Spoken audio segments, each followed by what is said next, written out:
Bonjour à tous, soyez les bienvenus dans ce nouveau numéro de Demain à la Une. 4 semaines de bombardements et de départs forcés, mais l'Ukraine résiste toujours. Un concert pour la paix se tiendra ce dimanche à Paris. Autre continent, autre conflit tout aussi meurtrier. Au Yémen, une lutte d'influence s'y joue entre l'Arabie Saoudite et l'Iran. Le Conseil de coopération du Golfe organise des pourparlers ce mardi à Riyad. Les rebelles houthis refusent d'y participer.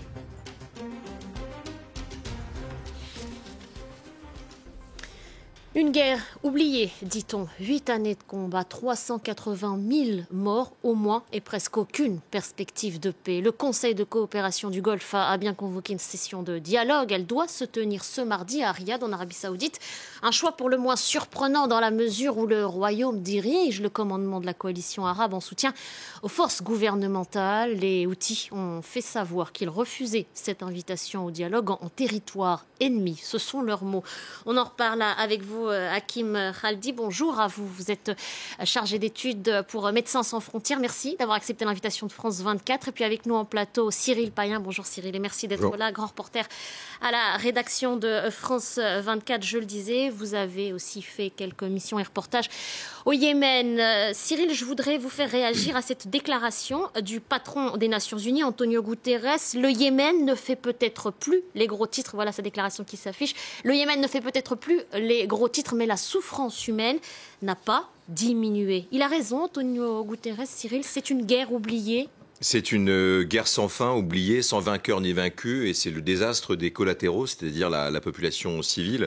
Mais dans le cas particulier du Yémen, c'est vrai que ces mots sont importants, mais on se demande, et c'est un avis qu'on peut partager aussi pour les humanitaires, les journalistes, les rares personnes qui peuvent travailler au Yémen, de cette guerre sans fin où on ne sait plus quel mot utiliser, quelle définition employer pour qualifier cette misère humaine et surtout l'absence totale de porte de sortie. Donc quand le secrétaire général de l'ONU utilise ces mots, il faut aussi rappeler que l'ONU a dit il y a pas longtemps que c'était la pire catastrophe humanitaire en date, que cette catastrophe continuait avec des chiffres terribles sur les morts indirectes, sans doute plus de 200 000 personnes qui sont victimes indirectes à cause de maladies, de manque d'accès à l'eau potable, à cause de la guerre, donc des victimes indirectes de la guerre, mais que rien ne change puisqu'au fond, le Yémen ne fait partie que d'une guerre, n'est au centre d'une guerre par procuration, que vous le disiez, que se livrent les inféodés à l'Iran et de l'autre côté le bloc sunnite, et que personne n'arrive à discuter, même s'il y a effectivement quelques initiatives. Mais c'est surtout un cri d'appel assez désespéré d'Antonio Guterres, qui est depuis longtemps à l'ONU et qui connaît le dossier. Il a dépêché les meilleurs médiateurs pour tenter d'amener à la table des négociations les belligérants, mais c'est un conflit extrêmement compliqué, qui est d'ailleurs difficile à décrypter. Plusieurs acteurs aussi. Exactement, il y a plusieurs personnes, plusieurs gouvernements, plusieurs belligérants au sud, la ligne de front avec la mainmise d'Al-Qaïda et du groupe État islamique qui s'immisce. Qui va s'afficher, qui va nous permettre justement d'appuyer vos propos. Et le nord tenu par les Houthis et des bombardements sans cesse, des combats extrêmement importants. Donc c'est une guerre, oui, sans fin, oubliée hélas pour le peuple yéménite, que je rappelle, c'est un des berceaux de la civilisation arabe au Moyen-Orient. C'est l'Arabie heureuse, le Yémen.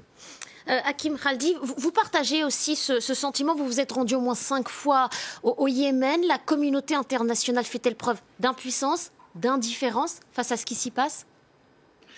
Le Yémen, en plus de ce qui vient d'être dit, c'était déjà avant la guerre le pays arabe le plus pauvre parmi tous les pays arabes. À cela est venu s'ajouter ce conflit.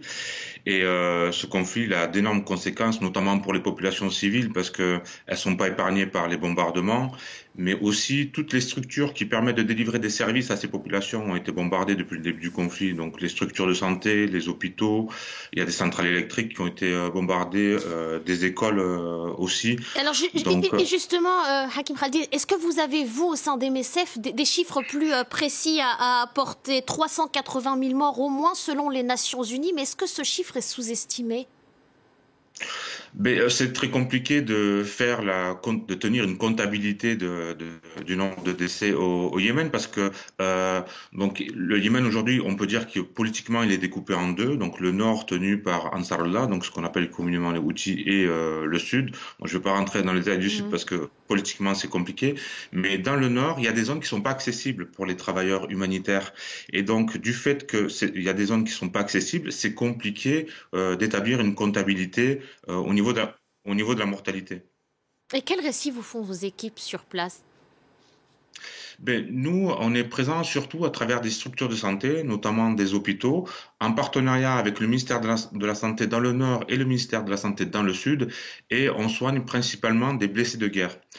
Mais même si notre activité principale elle est orientée sur les blessés de guerre, on va aussi prendre en charge tout ce qui est soins mère-enfant. Et dernièrement est venu s'ajouter, en plus des vagues de choléra qu'il y a eu ces dernières années, ben, l'épidémie de Covid où on a dû répondre à travers une prise en charge de personnes qui étaient affectées par la Covid. Cyril, il y a aussi des camps informels qui ont vu le jour, là encore, même si ces chiffres sont peut-être pas à jour, mais ce sont en tout cas les dernières données dont on dispose, notamment depuis les Nations Unies. On parle de 1800 camps informels pour population déplacée. C'est aussi ce que vous avez constaté, ce que vient de nous dire Hakim Khaldi, ces épidémies de choléra, ces femmes, ces enfants en première ligne et en grande détresse. Oui, c'est un pays en effondrement, donc on rencontre des maladies qui ont disparu depuis des décennies dans les contrées développées. Donc ce sont des camps de déplacés internes. C'est un énorme problème puisqu'effectivement c'est un conflit civil extrêmement compliqué. C'est vrai que le Sud, ça ne se limite pas, ce que disait notre invité, au Sud et au Nord. C'est hélas beaucoup plus compliqué que ça. Donc il y a les collatéraux, les populations civiles qui sont pris entre au moins deux feux, voire plus. Et c'est vrai que dès qu'on atterrit par exemple à Aden, qui est la capitale économique du Sud, où il y a cet embryon de gouvernement qui, je le rappelle, est reconnu tout de même par la communauté internationale, qui tente de survivre sur son rocher, eh bien, dès Aden, dans la périphérie, on voit des camps de réfugiés. Et quand on monte vers le nord, vers la ligne de front, à Taez notamment, pour aller du côté des Houthis, le nord, Sanaa, c'est vrai qu'il y a une succession de camps dont on souvent ne sait pas exactement pourquoi, comment ils sont là, qui sont dedans, mais une recrudescence, le dernier voyage, c'était chez les Houthis, une recrudescence impressionnante de pauvreté dans tout le pays, avec une mendicité importante et des gens, encore une fois, qui étaient dans un dénuement absolu. Et Hakim Khaldi, vous vouliez apporter une précision. On a vu et on le voit constamment ces images terribles, insoutenables d'enfants maigrissime, la famine menace, c'est en tout cas ce qu'on nous dit, mais vous vouliez apporter une précision, vous dites que la famine est un sujet plus médiatique que réel. Est-ce que vous voulez bien vous expliquer ? Oui, alors concernant la famine, il y a toujours ce narratif famine dès qu'il est question de lever les fonds nécessaires à la réponse humanitaire des Nations Unies pour le Yémen. Donc chaque année, il y a des levées de fonds pour venir compléter le budget nécessaire. Et chaque année, quand il y a ces Il est levées de de fonds, combien ? Je sais que les chiffres sont parfois il est, peut-être un peu rébarbatifs, mais c'est important de le préciser. il est de 4,3 milliards pour cette année. Là, à ce jour, il n'y a qu'un tiers qui a été Mm. récolté, quoi. Récolté, en fait, ce sont des promesses. Donc, il y a un tiers de promesses. Et donc, à chaque fois qu'il y a ces levées de fonds, on voit apparaître ce narratif. Le Yémen, au bord de la famine, risque de famine au Yémen. Mais nous, MSF, d'une part, à travers nos activités médicales, parce qu'on est présent dans des hôpitaux du Nord, dans des hôpitaux du Sud, on soutient aussi des structures de santé. Bon, on n'a pas une explosion ou une augmentation de nos activités de prise en charge d'enfants mal nourris. La deuxième chose que je voulais dire, c'est que ces images, elles montrent, pour la plupart d'entre elles, et la grande majorité, un enfant mal nourri, alors que nous, chez MSF, on a l'habitude de dire qu'une famine, ça se filme en plan large, et en plan large, on ne voit pas d'images ou de vidéos montrant des départements ou des ailes entières d'hôpitaux, de structures de santé avec les enfants mal nourris. Ensuite, ce qu'on ne voit pas non plus, c'est que quand il y a une famine, ça affecte d'abord les enfants de moins de 5 ans, parce que c'est le plus vulnérable, les personnes âgées, et donc aussi les adultes. Là, à ce jour, on ne voit pas d'adultes qui sont atteints de malnutrition au Yémen. Le problème du Yémen, si on fait un focus sur la famine, On la voit à travers deux facteurs. Il y a une réduction des ressources alimentaires et une réduction des ressources financières. Au Yémen, aujourd'hui, depuis que j'y vais, de 2015 jusqu'à la fin de l'année 2021, on ne peut pas dire qu'il y a un manque de ressources alimentaires. La nourriture est disponible au Yémen. Le gros problème qu'il y a, c'est une crise économique qui s'est accentuée en 2021, qui a fait que, par exemple, le prix du pain a doublé, que le prix du carburant a aussi augmenté très fortement, et donc les gens, donc une grande partie de la population, n'a pas les ressources financières pour acheter ces ressources alimentaires qui sont disponibles. Merci pour cette précision, Hakim Khaldi. Et Cyril, on va revenir aussi sur ce rendez-vous. Donc, c'est pour parler convoqué à Riyad, ce qui peut paraître surprenant dans la mesure où l'Arabie Saoudite est un acteur de ce conflit direct. Oui, on peut quand même, on peut présupposer que c'est assez Pourquoi curieux. Pourquoi pas en territoire neutre, en fait? Effectivement. On peut comprendre en tout cas la réaction, quoi qu'on pense des rebelles houthis. Ils ont d'ailleurs répondu assez intelligemment. Nous tendons la main, nous sommes pour le dialogue et la paix, mais pas évidemment dans la capitale, pas en Arabie Saoudite. Donc ça montre aussi ce jeu de dupes, où il est très difficile d'avoir un arbitrage concret sur le conflit. Et encore une fois, ce n'est pas la première des médiations. Il y a eu plusieurs médiateurs chevronnés.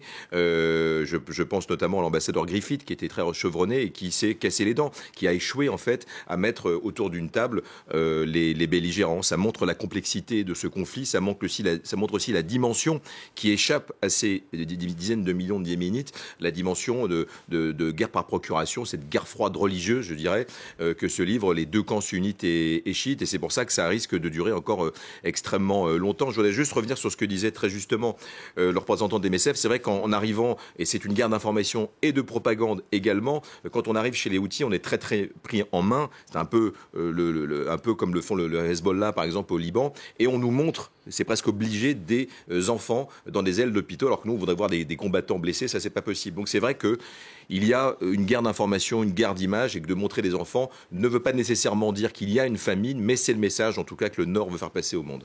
Merci beaucoup, Cyril. Merci à vous, Hakim Khaldi. Je rappelle que vous êtes chargé d'études pour Médecins sans frontières. Merci à vous. On va marquer une très courte pause. On se retrouve dans quelques minutes, juste après un rappel des principaux titres de l'actualité.